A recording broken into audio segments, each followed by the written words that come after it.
Destiny is written in black and white. So I became a swimmer, and oddly enough, I'm a naiad. But that's not the word I heard. I heard the word champion. And I believe it. I believe it somewhere deep on a cellular level. In 2013, Diana Nyad became the first person to swim from Cuba to Florida in open water. No shark cage, no brakes. And the thing about it was, she'd been trying to do that swim for more than 30 years. She tried and failed on 4 different occasions before she eventually made it. But the question is why? Why did she persist? Well, our show today is all about people like Diana, champions. Ideas about their drive, their perseverance, and sometimes even the genetics that propel them to accomplish amazing feats of athletic achievement.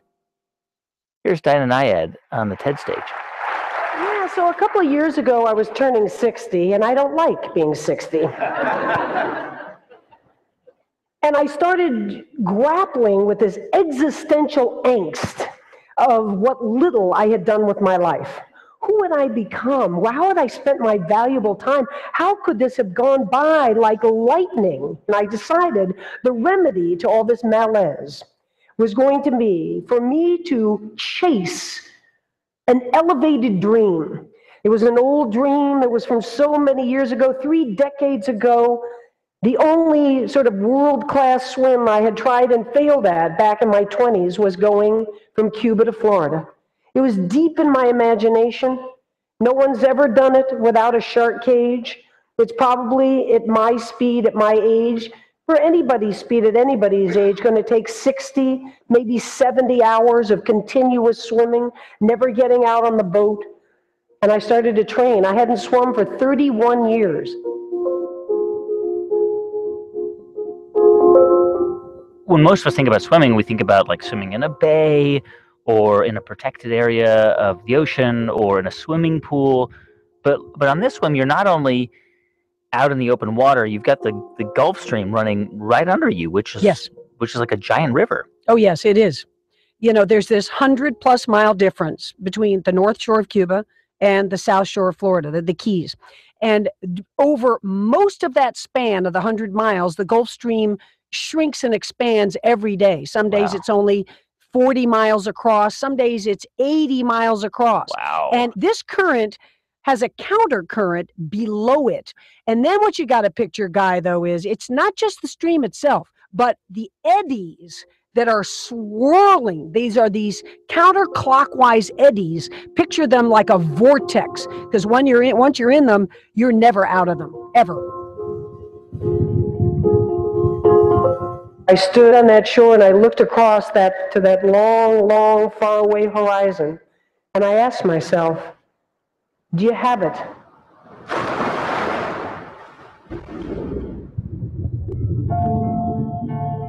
And I started swimming, and oh my God, it was glassy. And we knew it. All 50 people on the boat, we all knew this was it. This was our time. And I reminded myself a couple hours in, it's not going to feel this good all the way across.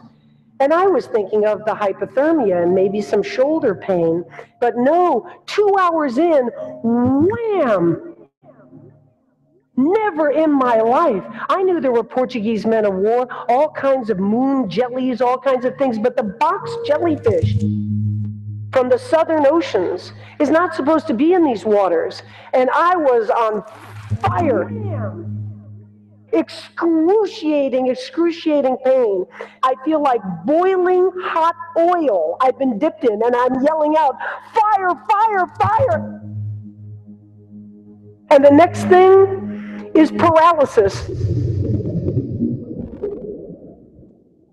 I feel it in the back, and then I feel it in the chest up here, and I can't breathe. And now I'm not swimming with a nice long stroke. I'm sort of crabbing it this way.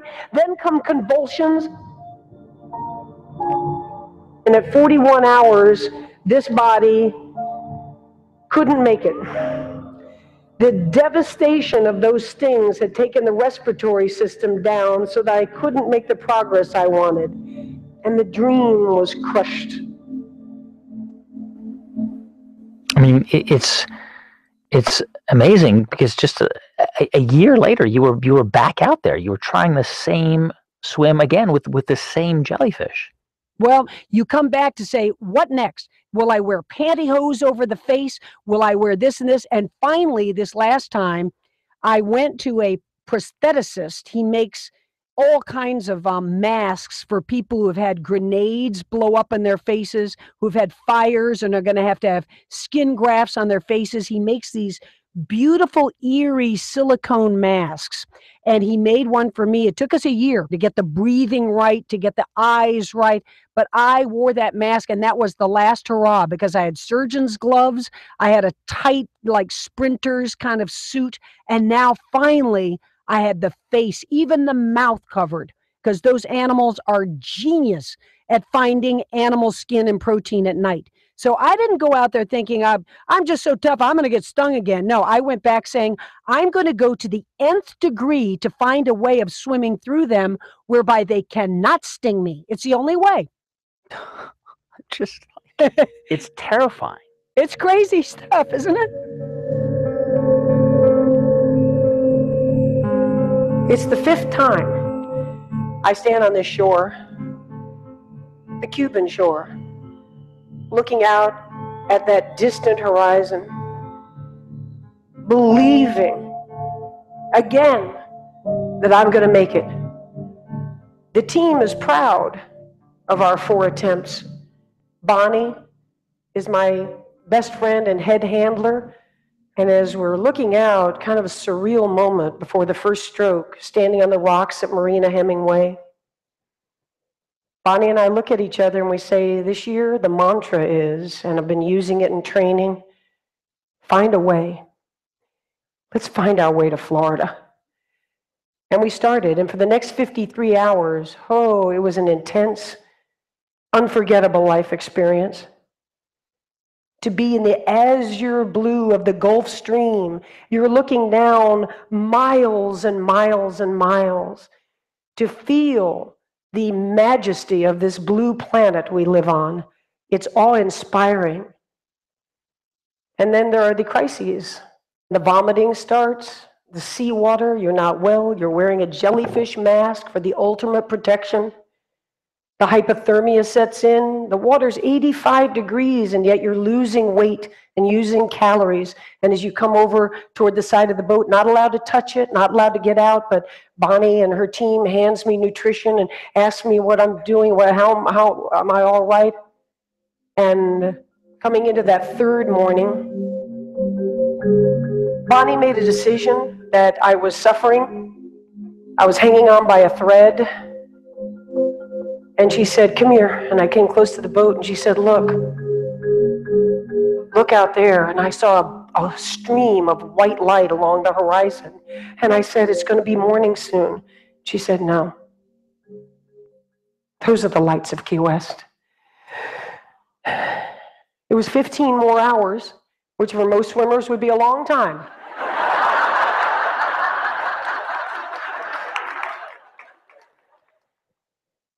And now the shore is coming. And there's just a little part of me that's sad. The epic journey is going to be over. But the point is, and the point was, that every day of our lives is epic. And I'll tell you, when I walked up onto that beach, staggered up onto that beach, it was a very real moment with that crowd, with my team. We did it. I didn't do it. We did it.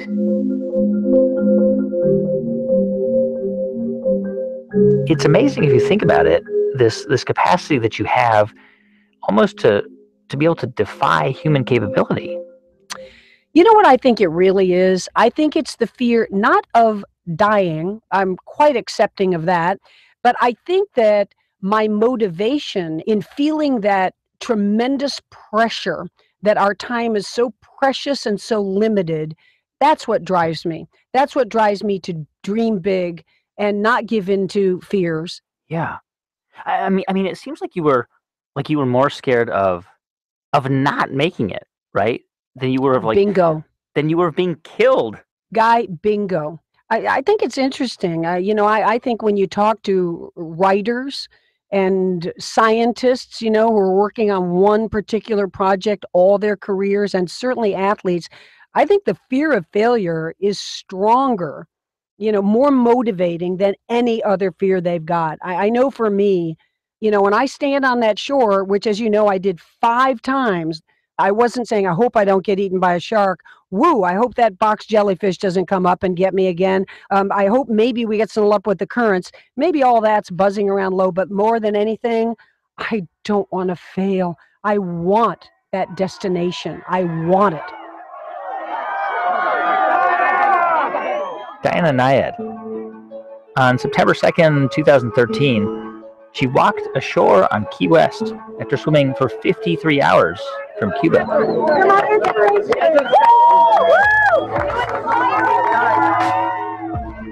You can hear both of her TED Talks at ted.npr.org.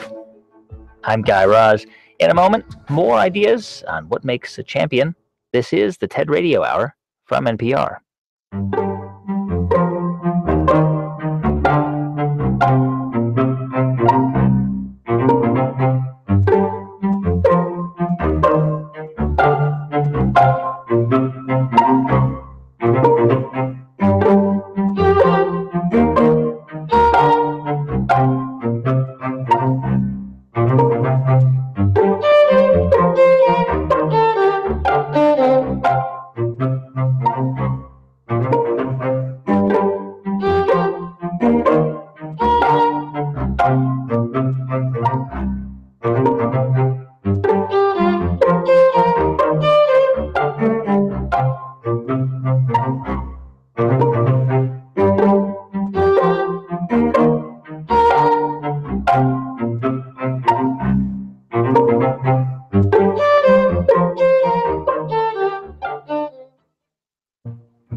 To the Queen Victoria Memorial. It's the TED Radio Hour from NPR. I'm Guy Raz. Our show today, the making of a champion. And he'll turn right into the mall and head towards goal. So the winner of the 2012 Olympic Marathon ran it in 2 hours, 8 minutes. This is the Olympic champion, Stephen Kiprotich of Uganda, is the Olympic gold medalist. A brilliant. And had Stephen Kiprotich been running in the 1904 Olympic Marathon, he'd have beat the actual winner, Thomas Hicks, by an hour and a half. A story told in a book by this guy. David Epstein. Who is full of facts like these. I'm author of The Sports Gene. David writes about sports science and medicine. But I'm also an investigative reporter at ProPublica. Which means it's basically his job to figure out how athletes do what they do. And he's particularly interested in why, over the past 100 years, they seem to have gotten so much better. We definitely are better. Although, it sort of depends how you look at the question, because in some ways, if we're talking about raw human capabilities, we might not be as much better as we like to believe that we are. Here's David on the TED stage. The Olympic motto is Sidious Altius Fortius, faster, higher, stronger. And athletes have fulfilled that motto rapidly. In 1936, Jesse Owens held the world record in the 100 meters. Had Jesse Owens been racing last year in the World Championships of the 100 meters, when Jamaican sprinter Usain Bolt finished, Owens would have still had 14 feet to go. That's a lot in sprinterland. To give you a sense of how much it is, I want to share with you a demonstration conceived by sports scientist Ross Tucker. Now, picture the stadium at the World Championships of the 100 meters. The Olympic men's 100 meters final. Thompson, Trinidad. Powell, Jamaica. Thousands of fans waiting with bated breath to see Usain Bolt. Bolt, Jamaica. The fastest man in history. Martina. Flashbulbs popping as the 9 fastest men in the world coil themselves into their blocks. On your mark. And I want you to pretend that Jesse Owens is in that race. Now close your eyes for a second and picture the race. Set.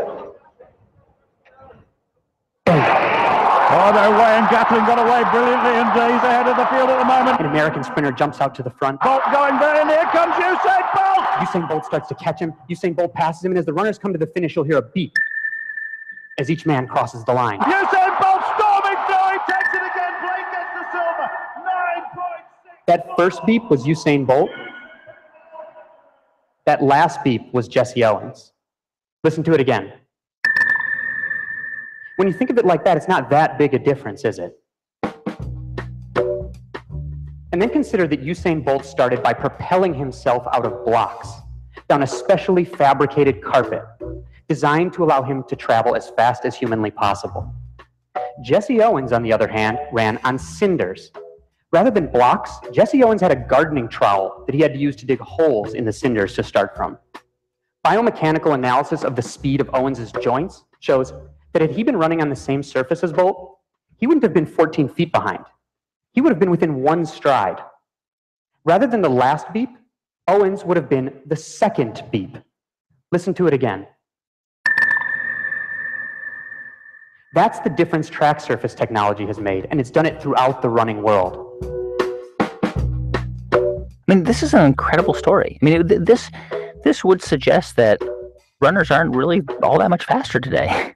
No, that's true. The differences are certainly wildly exaggerated. I mean, granted, Jesse Owens was blowing people away in his day, but there's no question about it. And Yeah, I mean, you hear those beeps and you cannot distinguish them. I mean, barely. yeah, right. It's like that's like pretty much it. That's and the difference between those guys. So it's about 0.5% difference or 1% difference between a guy who's a living legend, and I don't think anybody else could even name one of those other beeps. That's what Yeah. you're talking about. You're talking about a 0.5% difference in performance. incredible. Yeah, that means like the difference between someone being a living legend and having an off-season job. Still, technology isn't the only thing pushing athletes forward. While indeed we haven't evolved into a new species in a century, the gene pool within competitive sports most certainly has changed. In the early half of the 20th century, physical education instructors and coaches had the idea that the average body type was the best for all athletic endeavors. Medium height, medium weight, no matter the sport. And this showed in athletes' bodies. In the 1920s, the average elite high jumper and average elite shot putter were the same exact size. But as that idea started to fade away, as sports scientists and coaches realized that rather than the average body type, you want highly specialized bodies that fit into certain athletic niches. A form of artificial selection took place, a self-sorting for bodies that fit certain sports. And athletes' bodies became more different from one another.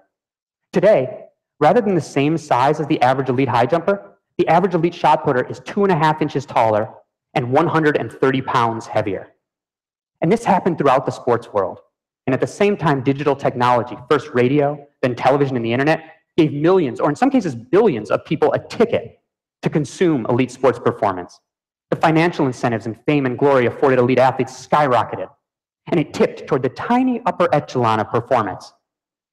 It accelerated the artificial selection for specialized bodies. In sports where height is prized, like basketball, the tall athletes got taller.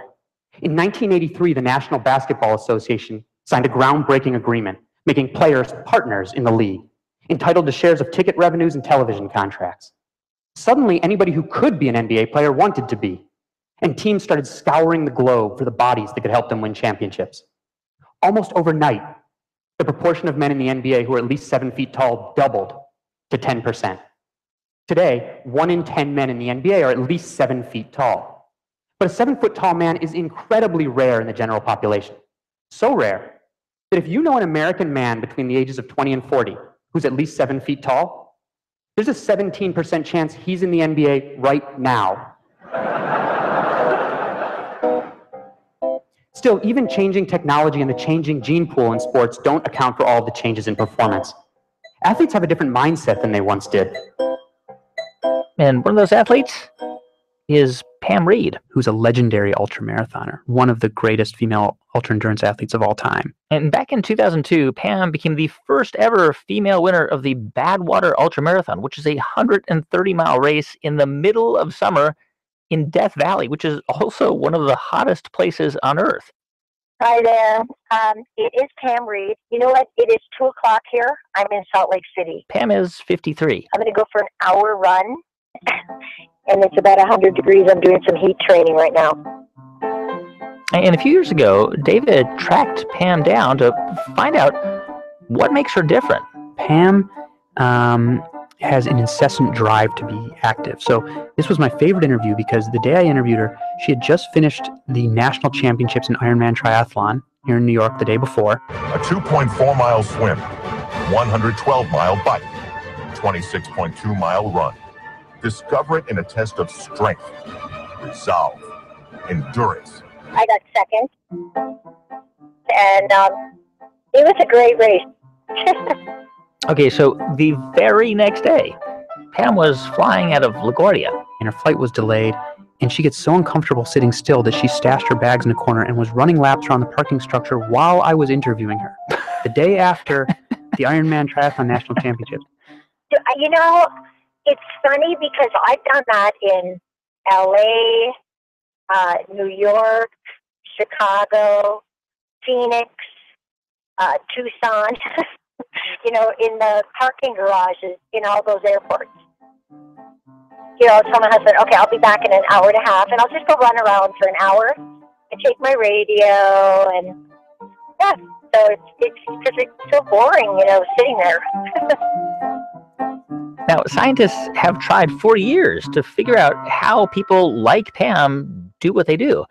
And as David was researching all of these elite athletes like Pam, he started to notice a pattern in the way they set goals. Where it's not like, I'm going to win, the marathon at the Olympics. It's more like, today in my workout from mile 3 to 4, I'm going to push hard. Like actionable goals where you have that Diana Nyad-sized feat off in the distance, but are really good at setting these sort of more proximate goals that actually tell you what to do today. But there's something else that might set Pam apart. Now, normally, your brain is designed to limit what you can do with your body.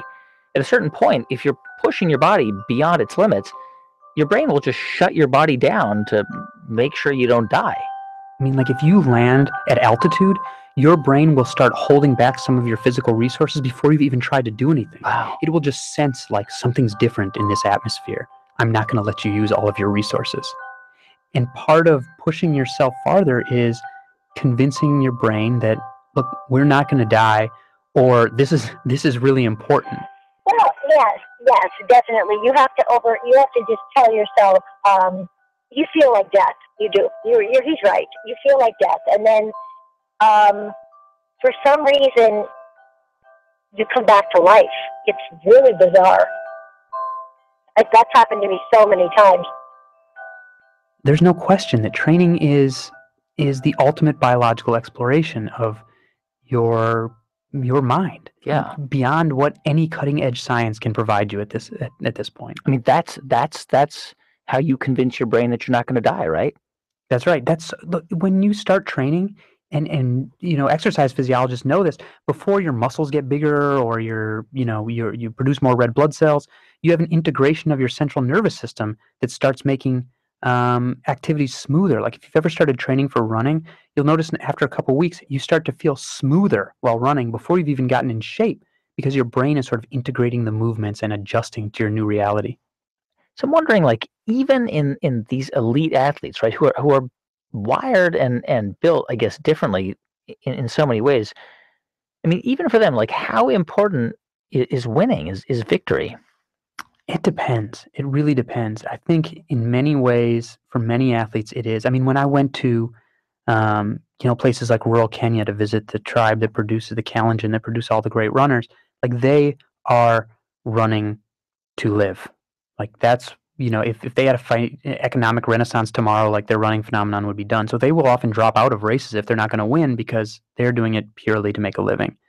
And in other cases, I don't think winning is everything for an athlete, but I think they do have to feel like they're improving. I think a lot of athletes get addicted to improvement. And if they feel like they're stagnating, not sort of beating themselves, then they get pretty disappointed pretty fast.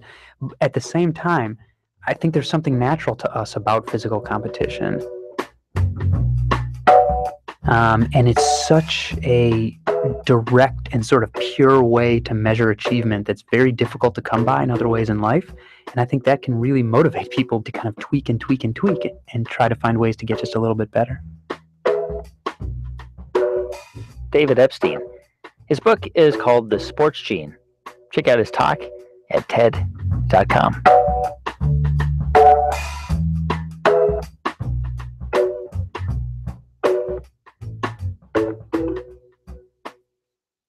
How would you describe yourself? I don't even know how to describe myself anymore. This is Amy Purdy. I am a snowboarder, and I am a recent dancer on Dancing with the Stars. And you did so well. I mean, you made it to the finals, to the end. Yeah, I mean, it really was a journey.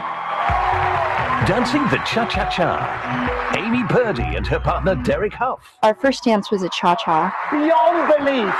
Salsa, love it. So fun, you can do it anywhere. I swear, I felt like I stopped breathing. We did rumba, which is very sensual. 10.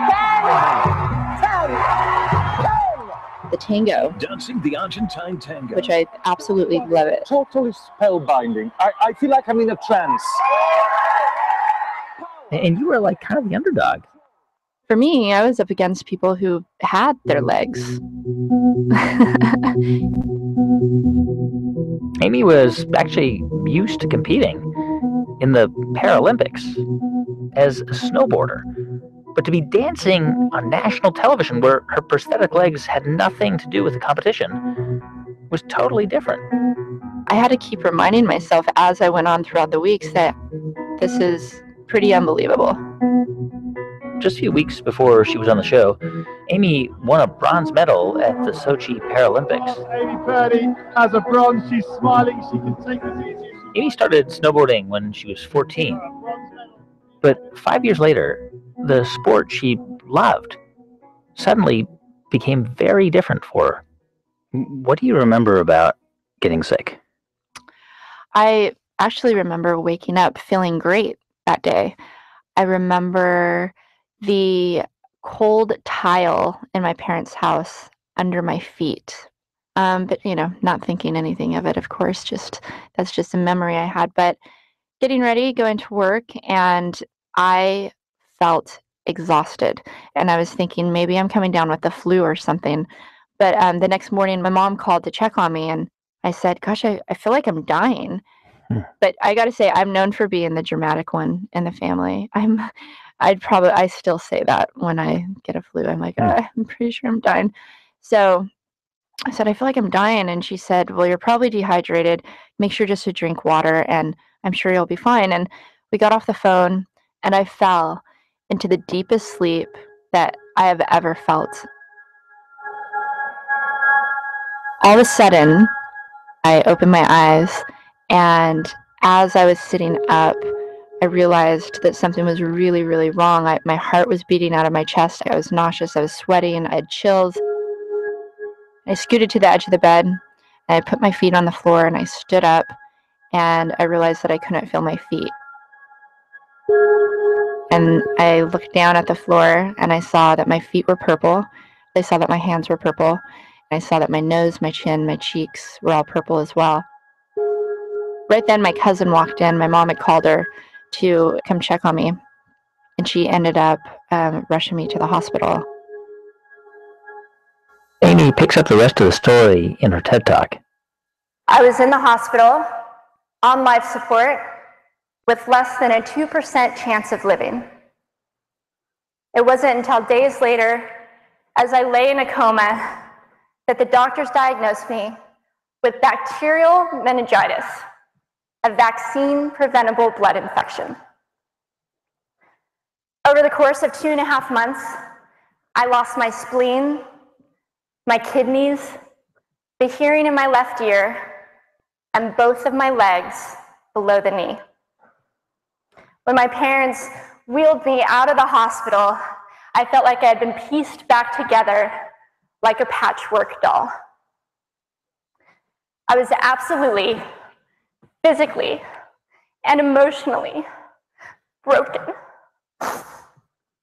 But I knew that in order to move forward, I had to let go of the old Amy and learn to embrace the new Amy.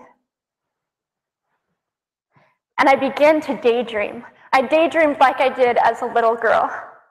And I imagined myself walking gracefully and snowboarding again. And I didn't just see myself carving down a mountain of powder. I could actually feel it I could feel the wind against my face and the beat of my racing heart as if it were happening in that very moment. And that is when a new chapter in my life began.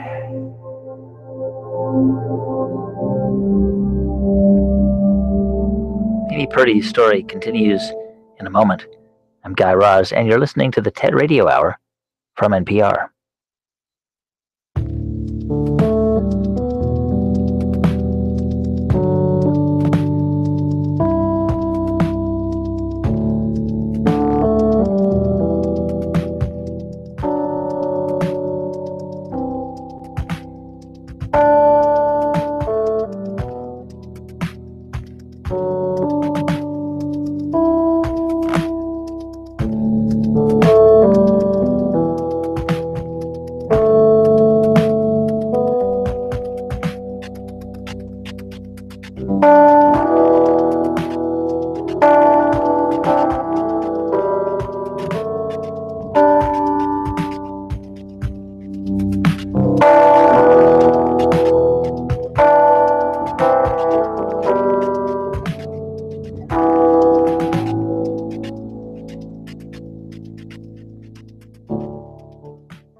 It's the TED Radio Hour from NPR. I'm Guy Raz. And today on the show, the making of a champion. And before the break, we were hearing the story of Amy Purdy. She was 19 when she lost both of her legs below the knee. Meningitis nearly killed her. But at the time, Amy was just grateful to be alive. Because I knew how bad it was. I knew how close I was to dying. And I also knew that it could have been worse because I almost lost my hands as well. I almost lost my nose. So my nose turned black, my fingers turned black, my feet turned black. So, preparing yourself to lose all these things and then only losing my legs was, for me, a blessing. Amy was fitted with a pair of prosthetic legs. They were these bulky blocks of metal with pipes that were bolted together for the ankles, and the feet were made out of yellow rubber. But still, I loved snowboarding, and it's kind of all I could think about as soon as I started to get kind of healthy enough to, not be in survival mode. And this is still in the hospital, but all I would think about was snowboarding. And okay, how am I going to do this again? I never questioned, am I going to do this again? I just thought, how am I going to do this again? 4 months later, I was back up on a snowboard. Although things didn't go quite as expected, my knees and my ankles wouldn't bend, and at one point, I traumatized all the skiers on the chairlift when I fell, and my legs, still attached to my snowboard, went flying down the mountain. And I was on top of the mountain still. I was so shocked. I was just as shocked as everybody else, and I was so discouraged. But I knew that if I could find the right pair of feet, that I would be able to do this again. And this is when I learned that our borders and our obstacles can only do two things. One, stop us in our tracks, or two, force us to get creative. I did a year of research, still couldn't figure out what kind of legs to use, couldn't find any resources that could help me. So I decided to make a pair myself. My leg maker and I put random parts together, and we made a pair of feet that I could snowboard in. Rusted bolts, rubber, wood, and neon pink duct tape. And yes, I can change my toenail polish. It was these legs and the best 21st birthday gift I could ever receive, a new kidney from my dad, that allowed me to follow my dreams again. And just this past February, I won 2 back-to-back World Cup gold medals.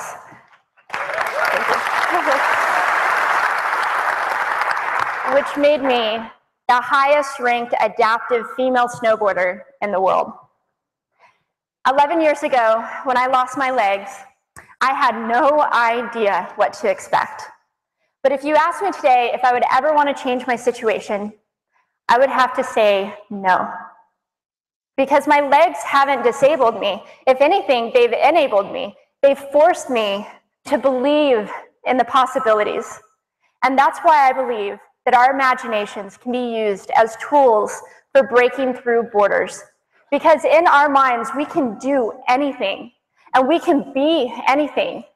It's believing in those dreams and facing our fears head on that allows us to live our lives beyond our limits.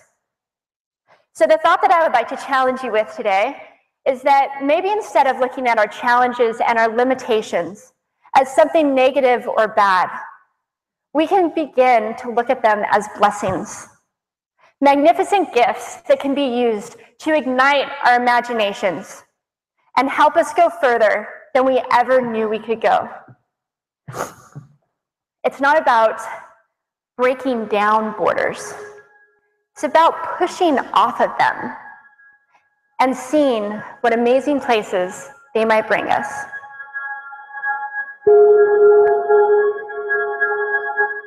I know it might sound like a weird question, but I mean, you've won all of these medals and you're sort of like this elite athlete.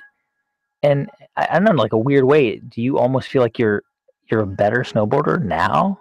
Like after everything that happened to you?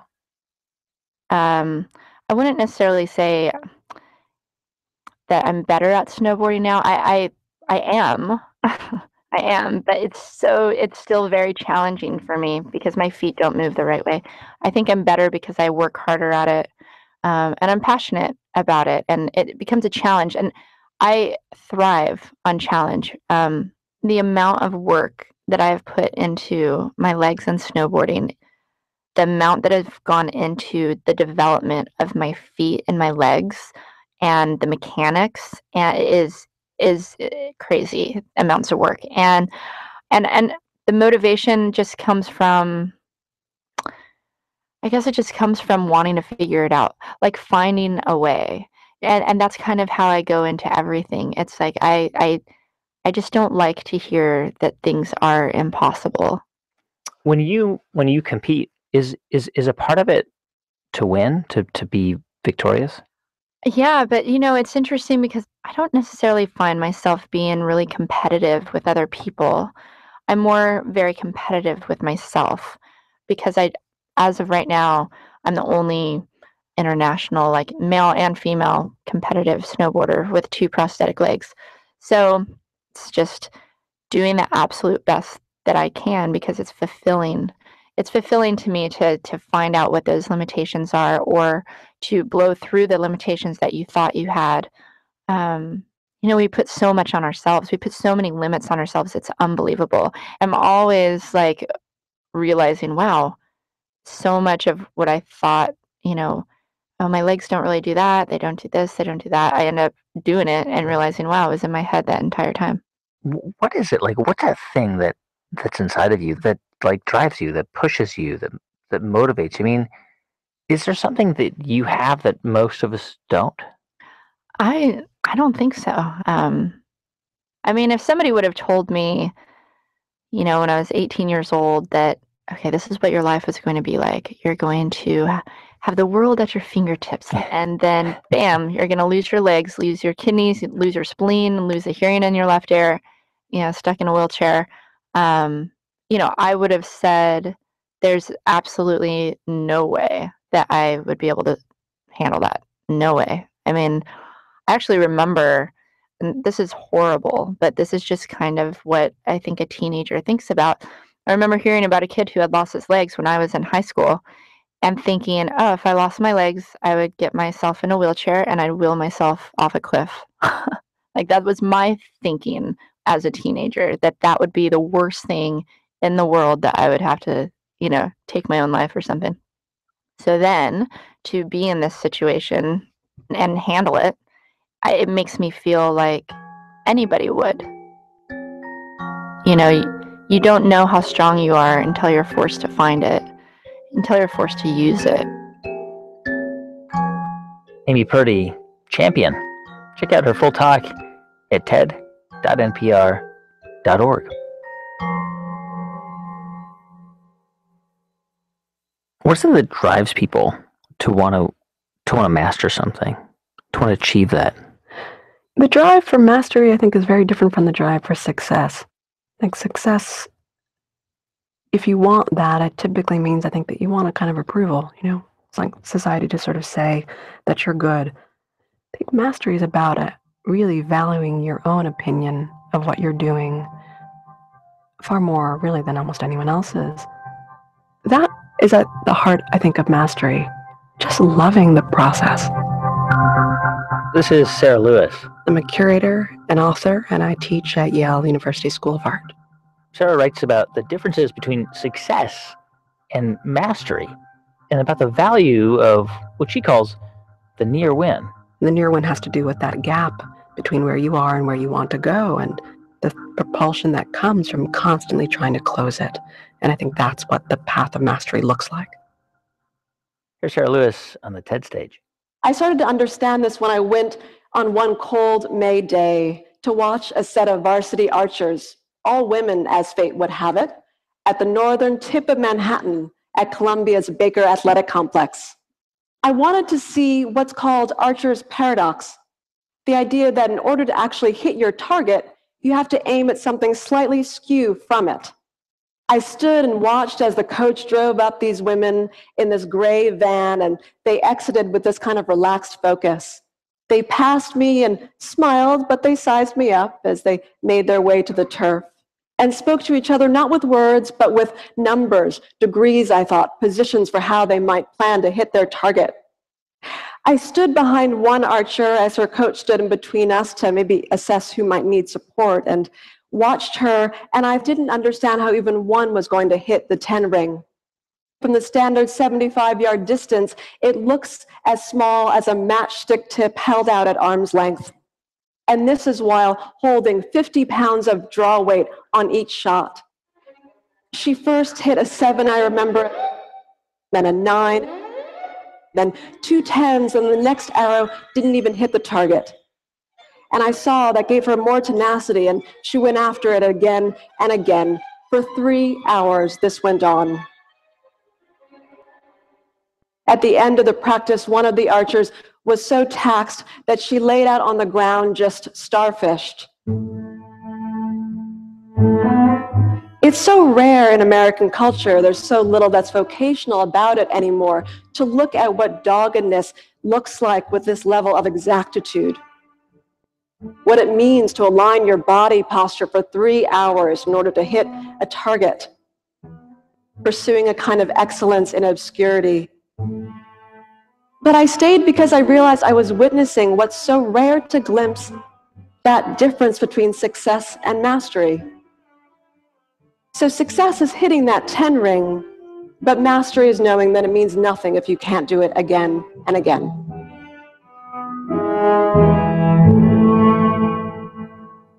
Is there something that those archers have that we don't?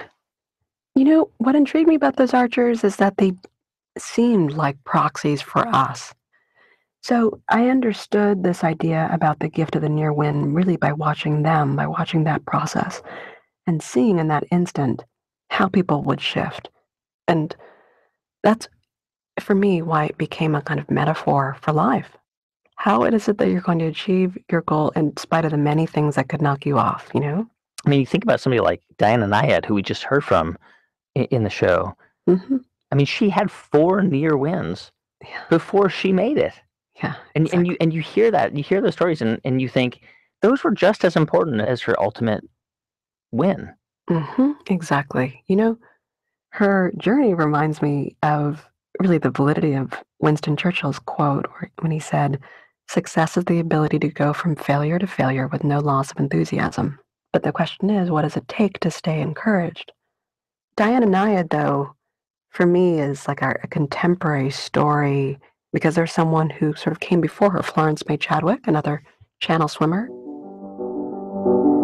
In 1952, she wanted to swim the Catalina Channel, and she found herself in this position of coming close to her goal, but she just couldn't continue. She couldn't make it across the channel.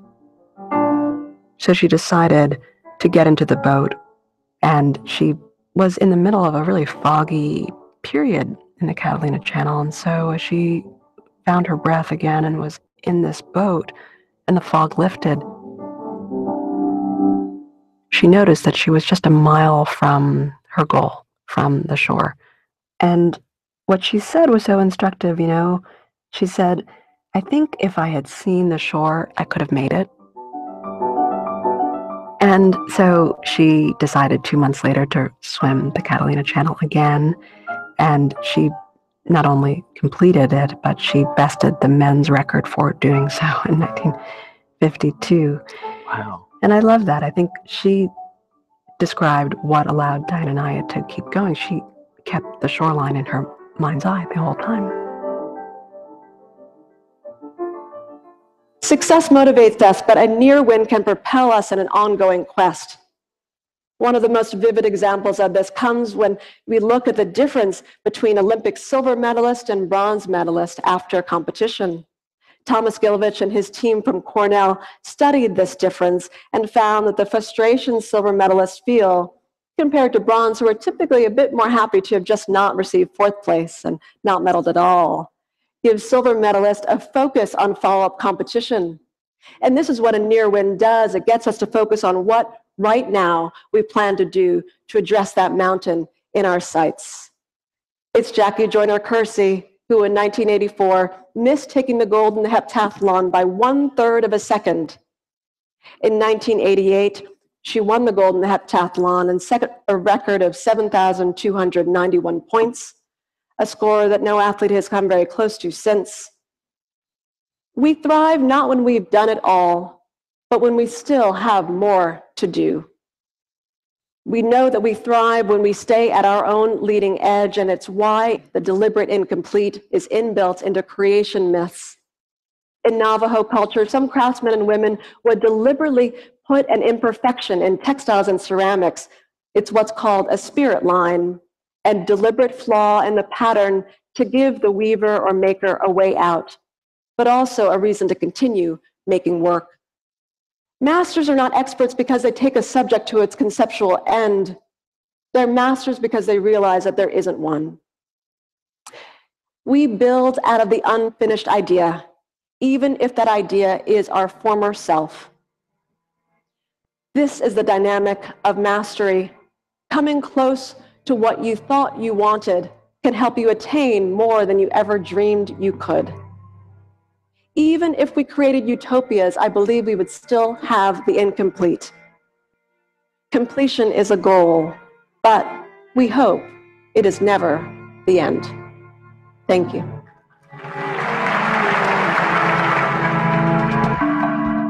Sarah Lewis, her book about mastery is called The Rise.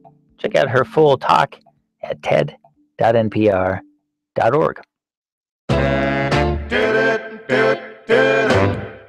Winner take all. Winner take all. Winner take all. Winner take all. I'm playing a game called a winner take all. Your kiss is the Hey, thanks for listening to our show on the making of a champion this week. If you missed any of it, or you want to hear more, or you want to find out more about who was on it, check out ted.npr.org. You can also find many, many more TED Talks at ted.com, and you can download this show through iTunes or through the NPR smartphone app. Our program was produced by Jeff Rogers, Brent Bachman, Megan Kane, Neva Grant, and Sanaz Meshkinpour, with help from Daniel Shukin, Portia Robertson-Migas, and Eric Newsom. Our intern is Alyssa Eads. Thanks to our partners at TED, Chris Anderson, June Cohen, Darren Triff, and Janet Lee. I'm Guy Raz. You've been listening to Ideas Worth Spreading right here on the TED Radio Hour from NPR. And let the chips begin to fall. Winner take all. Winner take all.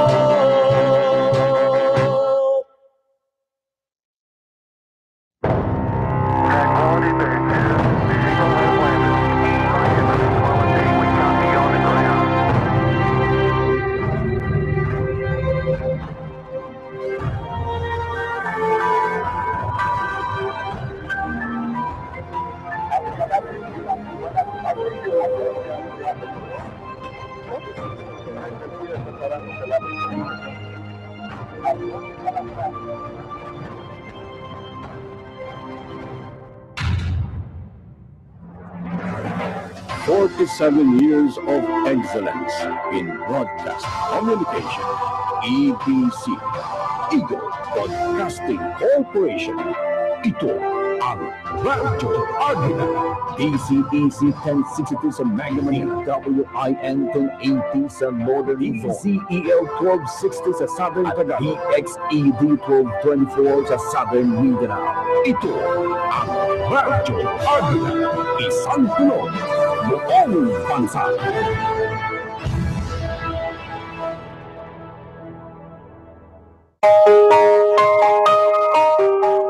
Sa buhay natin ay may mga pangyayaring nagbibigay ng kaligayahan at kalungkutan dahil sa nararanasang pagsubok at kahirapan.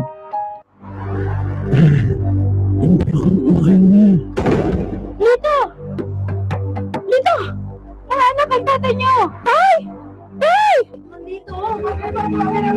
Lito, gumising ka! Huwag mo kami iiwan! Marami rin sa mga hamong nakakaharap natin sa buhay ay maaaring malutas. Subalit, ang iba ay maaaring mahirap unawain at tila imposibleng malampasan.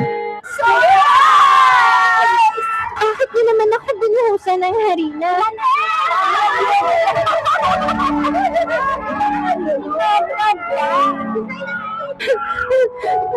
Sobra na kayo! Sobra na kayo! Ano man ang kahihinatnan ng pagsubok, ang mahalaga, hindi tayo nawawalan ng pag-asa at patuloy tayong nabubuhay, humaharap sa kahit anong problema at pagsubok na dumarating sa atin. Ako po si Snooki Sona. Samahan niyo po ako tuwing Sabado sa ganap na alas 4 hanggang alas 5 ng hapon sa programang True Confident Snooki. Dito lamang sa Radio Agila.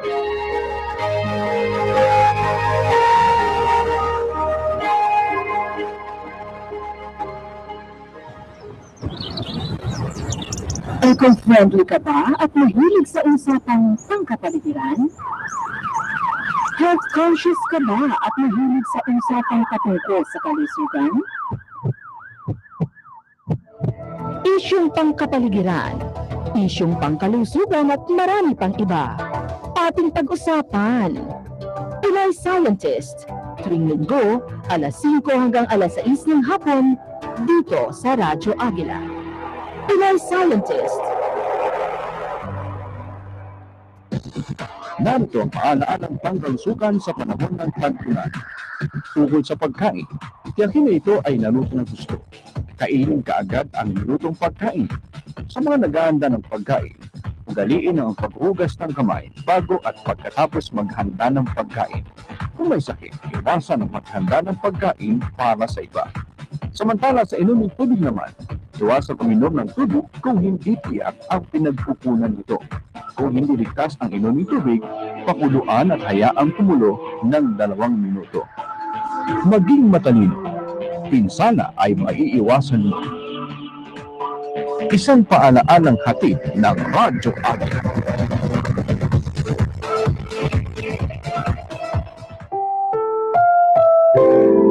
Ang programang ito ay rated PJBY. Babala! Babala! Hindi yan! Lumagpas eh! Rewind!